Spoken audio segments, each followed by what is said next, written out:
চট্টগ্রামে শুরু হয়ে গিয়েছে ক্ষুদ্র কুটির শিল্প মেলা। আমি কিন্তু লেট না করে চলে গেলাম মেলায়। মেলার নাম শুনলে আমার জন্য কেন খুশি খুশি লাগে। মেলাতে অনেক বেশি ঘোরা যায় আর অনেক কিছু কেনাকাটা করা যায় খুব কম দামে। মেলার সব থেকে সুন্দর পার্ট হচ্ছে এই মাটির দোকানটা। এত যে সুন্দর সুন্দর জিনিস এই মাটির দোকানে, আর দাম কিন্তু অনেক রিজনেবল। আর মেলাটা কোথায় হচ্ছে জানতে চান? চিটাগং জিসি মোড় কনভেনশন হলে। চিন্তা করবেন না, মেলা কিন্তু পুরো নভেম্বর মাস জুড়েই হবে। আর এত সুন্দর সুন্দর জিনিস দেখলে কার না ভালো লাগে বলেন তো। আপনি কিন্তু কম টাকা নিয়ে গেলেও ব্যাগ ভর্তি মার্কেট করে নিয়ে আসতে পারবেন মেলা থেকে। এই মেলায় কিন্তু মাটির জিনিসের দাম আমার কাছে খুব রিজনেবল লেগেছে।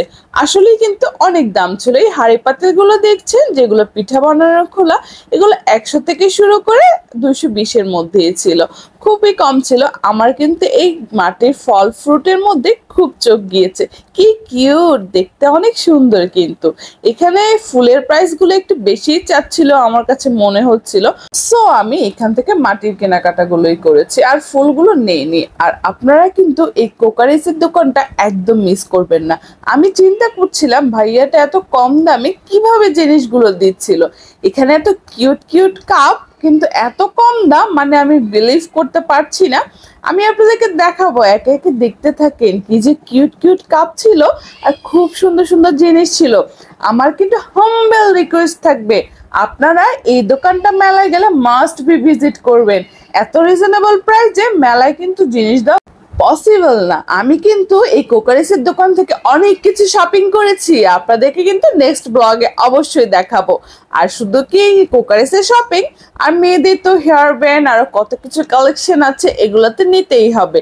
আন্টি রিং, তারপরে সুন্দর সুন্দর হেয়ার ব্যান্ড, কত কিছু যে ছিল।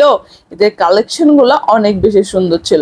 আমি যেহেতু হিজাব পরি, সো আমি কানের দুল মানে ইয়ারিংস ওইসব দোকানগুলোতে আমি যাইনি। শুধু শুধু মানে ইনভেস্ট করে কি লাভ হবে বলেন। যেগুলো আমার প্রয়োজনীয় জিনিস আমি শুধুমাত্র ওগুলাই কিনেছি।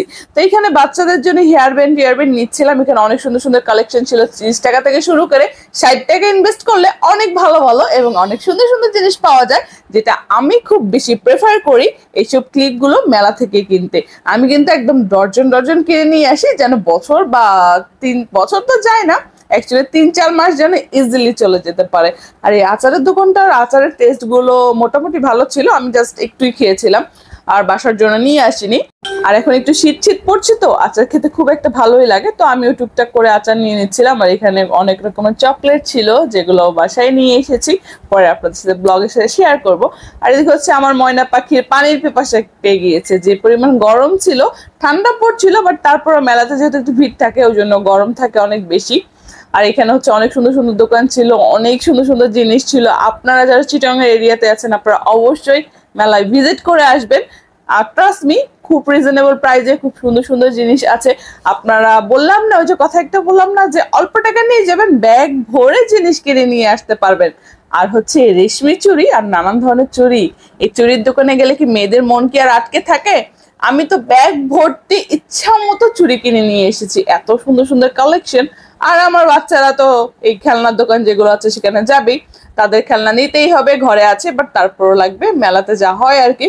তো সো অল ওভার আমার কুটির শিল্প ও মেলাটা খুব বেশি ভালো লেগেছে। খুব রিজনেবল প্রাইস ছিল।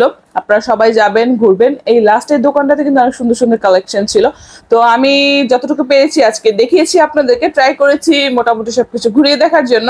সো আজকে এইটুকু। Thank you for watching, bye bye. কেমন হয়েছে বলবেন।